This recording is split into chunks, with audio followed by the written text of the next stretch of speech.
घेऊन गेला होतात का? मराठी माणसांची घरं लुटली म्हणून तुम्ही तुरुंगात गेला होता. तुम्हाला दुसऱ्याबद्दल बोलण्याचा अधिकार नाही. देवेंद्रजी फडणवीस साहेबांनी मराठी माणसाला हक्काची घरं मुंबईमध्ये दिली. बीडीडी चाळीमध्ये मराठी माणसाला घरं कोणी दिली? देवेंद्रजी फडणवीसांनी दिली. आदित्य ठाकरे कॅबिनेट मंत्री असताना बीडीडी चाळीमध्ये 50 लाख रुपयाला एक घर ठेवलं होतं. मराठी माणसाला घर मिळू नये यासाठी आदित्यजी ठाकरे तुम्ही प्रयत्न केले होते. देवेंद्रजी फडणवीस असे एकमेव नेते आहेत त्यांनी मराठी माणसाला मुंबईमध्येच घर मिळालं पाहिजे यासाठी प्रयत्न केले होते. तुरुंगामध्ये तुम्ही मराठी माणसाचा भ्रष्टाचार केला. मराठी माणसाची घरं लुटली म्हणून तुम्ही जेलमध्ये गेला होता. मराठी माणसांच्या हितासाठी तुम्ही जेलमध्ये गेला नव्हता. हे संजय राऊतांनी लक्षात ठेवावं. आणि संजय राऊत काय सांगतात की देवेंद्रजी फडणवीस साहेबांनी केलेली 10 कामं सांगावा. संजय राऊत मी देवेंद्रजी फडणवीस साहेबांनी केलेली 100 कामं सांगतो, ज्याच्यामध्ये मेट्रो आहे, अटल सेतू आहे, कोस्टल रोड आहे, मराठी माणसाला घर देणं असेल, रस्त्याची सुविधा असेल, हे सगळं देवेंद्रजी फडणवीस साहेबांनी केलं. उद्धवजी ठाकरे यांनी केलेली 10 कामं संजय राऊतांनी द्यावी आणि संजय राऊत यांच्यामध्ये हिंमत असेल तर त्यांनी 10 कामं सांगून दाखवावीत. युती झाल्यावर कोणताही परिणाम होणार नाही, फरक पडणार नाही असं जर फडणवीस म्हणतात तर मग ते प्रतिक्रिया का देतात असं सवाल त्यांनी. खरं तर ही युती नाहीच आहे, ही भीती आहे. भारतीय जनता पार्टी आणि महायुतीची भीती असल्यामुळे ते अशा पद्धतीचं वक्तव्य करतायत. यांची युती झालेली नाही आणि युती होणार देखील नाही. उद्धवजी ठाकरे यांची परंपरा पाठीमध्ये खंजीर खुपसण्याची आहे. राज ठाकरे यांच्या पाठीमध्ये खंजीर खुपसण्याचं काम देखील संजय राऊत आणि उद्धवजी ठाकरे करणार आहेत. मराठी माणसांच्या पाठीत खंजीर खुपसण्याचं काम उद्धवजी ठाकरे यांनी 25 वर्ष केलं. मराठी माणसाला मुंबईच्या बाहेर ढकलण्याचं काम संजय राऊत उद्धवजी ठाकरे तुम्ही केलं. महापालिकेमध्ये सत्ता असताना तुम्ही कशा पद्धतीनं महापालिका लुटली आणि मराठी माणसाला परागंदा केलं हे महाराष्ट्रानं बघितलेलं आहे. पिंजरे मुले पळवण्याचे पिंजरे लावलेले आहेत आणि एकनाथ शिंदे यांनी स्वतःची मुलं सांभाळावी कारण भाजपने पिंजरे लावण्याचं त्यांचं म्हणणं. खरं तर पिंजऱ्याच्या गप्पा संजय राऊत यांनी करू नये. पिंजरा चित्रपटामध्ये मास्तरची अवस्था जशी झाली होती तशी अवस्था संजय राऊत आणि उभाटा गटाची झालेली आहे. पूर्वी उभाटा गट हिंदुत्ववाद घेऊन उभं होतं. मास्तर पिंजरा चित्रपटातला मास्तर पूर्वी चांगला होता, तो हिंदुत्ववादासोबत होता. नंतर त्यांनी हिंदुत्ववादी सोडलं आणि हातामध्ये तुंतुन घेऊन तुम्हाला काँग्रेस सोबत उभं राहावं लागतंय. हातामध्ये तुंतुन घेऊन हिरवी मतं मिळावी यासाठी तुंतुन वाजवावं लागतं. हातामध्ये तुंतुन घेऊन तुम्हाला भगवा दूर करावा लागतो. तुमचा पिंजरा चित्रपटातला मास्तर झालाय, त्यामुळे तुम्ही पिंजऱ्याबद्दल बोलू नये. संजय राऊत तुम्ही ज्या पद्धतीची भाषा वापरतायत, तुम्ही ज्या पद्धतीनं हिंदुत्ववादाशी फारकत घेतलीये, तुम्ही ज्या पद्धतीनं वंदनीय हिंदू हृदय सम्राट बाळासाहेब ठाकरे यांचे विचार सोडले आणि ज्या पद्धतीनं पिंजरा चित्रपटातल्या मास्तराप्रमाणे तुंतुन घेऊन उभा आहात, तुमच्या तुंतुण्यानं काहीही फरक पडणार नाही. तुम्ही कितीही तोंड वाजवा, मुंबईतला मराठी माणूस मुंबईकर हा भारतीय जनता पार्टी आणि महायुतीच्या सोबत निश्चितपणे उभा राहील.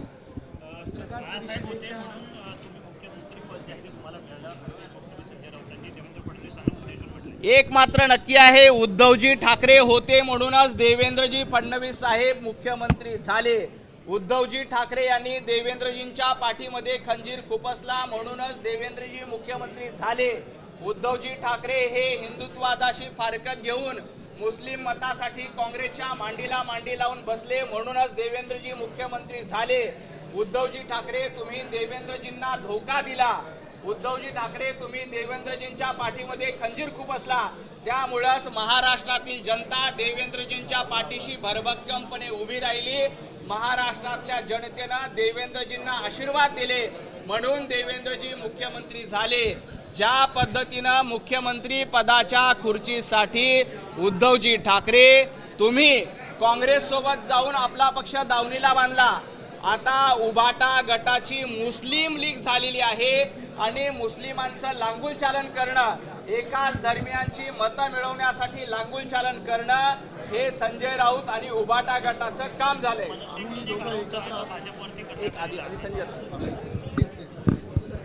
मनसेकडून एक आरोप भाजपवरती करण्यात आलेला आहे की मराठी आणि अमराठी वाद जो आहे तो आता भाजपच निर्माण करते असं त्यांनी म्हटलं. भारतीय जनता पार्टीनं कधीही मराठी अमराठीचा वाद केला नाही.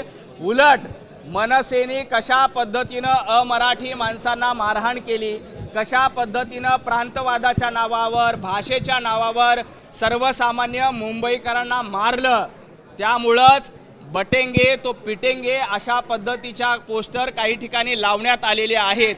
मराठी माणसाचा द्वेष करायचा, परप्रांतीयांचा द्वेष करायचा, भाषिक वाद करायचा, मराठी अमराठी करायचं, मराठी गुजराती करायची, ही परंपरा उभाटा गटाची आणि मनसेची आहे.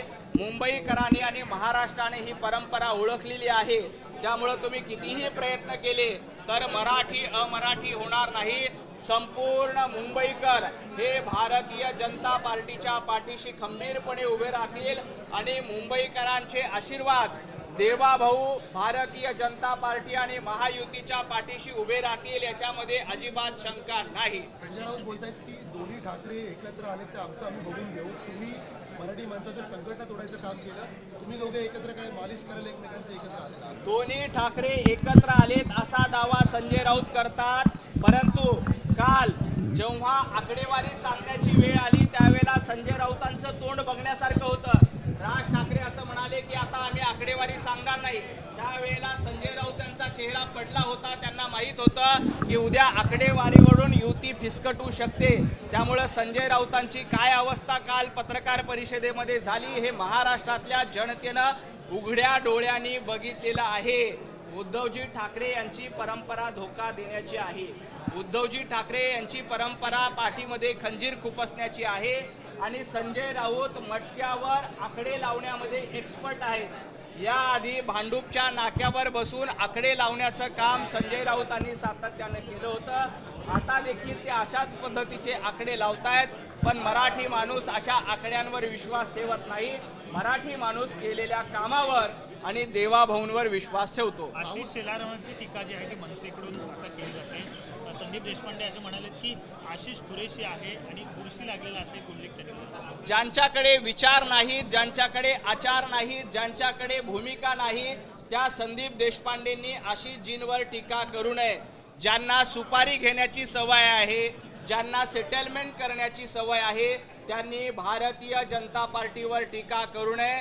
ज्यांचं राजकारण सुपारीवर चालतं, ज्यांचं राजकारण सेटलमेंटवर चालतं, जे सातत्यानं भूमिका बदलत असतात, जे आधी म्हणतात की आम्ही उबाटा बरोबर जाणार नाहीत, नंतर उबाटा बरोबर जाऊन गळाभेट करतात, अशा पद्धतीच्या सातत्यानं भूमिका बदलणाऱ्यांनी, सातत्यानं सुपारी घेऊन काम करणाऱ्यांनी भारतीय जनता पार्टीच्या नेत्यांवर टीका करू नये. कालपर्यंत उबाटा गटाला शिव्या देणारे, कालपर्यंत तुमचा पक्ष संपलेला आहे असं म्हणून जे तुम्हाला हिणवत होते, त्यांच्या मांडीला मांडी लावून तुम्ही बसतायत. तुम्हाला याबद्दल पश्चाताप झाला पाहिजे, कारण तुमची वैचारिक दिवाळखोरी महाराष्ट्राने अनेक वेळा बघितली आहे. भाऊनी वंदे मातरमच्या संदर्भात विधान केलं होतं की राज ठाकरेंच्या सोबत जे आहेत त्यांनी वंदे मातरम म्हणून दाखवावं. त्यावरून राऊत असं म्हणतात तुमच्यापैकी कोण स्वातंत्र्याच्या लढ्यामध्ये होतं, यापूर्वी कोणी वंदे मातरम म्हटलं, केवळ राजकीय अपरिहार्यता आहे म्हणून आता भाजपला वंदे मातरम वाटतं. संजय राऊत कुठल्या स्वातंत्र्याच्या लढ्यामध्ये होते?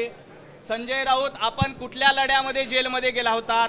मराठी माणसाला लुटलं यासाठी तुम्ही जेलमध्ये गेला होता. स्वातंत्र्याच्या लढ्यासाठी किंवा मुंबईतल्या मराठी माणसाच्या लढ्यासाठी तुम्ही जेलमध्ये गेला नव्हतात. आणि देवेंद्रजी यासाठी म्हणाले की तुम्ही ज्यांच्या मांडीला मांडी लावून बसलात ते वंदे मातरम म्हणत नाहीत. त्यांना वंदे मातरम म्हणायची लाज वाटते, कारण त्यांना माहीत आहे वंदे मातरम म्हटलं तर आपल्याला काही धर्मीयांची हिरवी मतं मिळणार नाहीत.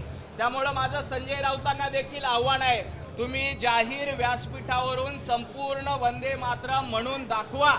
तुमच्यामध्ये हिंमत आहे ना वंदे मातरम म्हणण्याची, तर तुम्ही संपूर्ण वंदे मातरम संजय राऊतांनी जाहीर व्यासपीठावर म्हणून दाखवावं.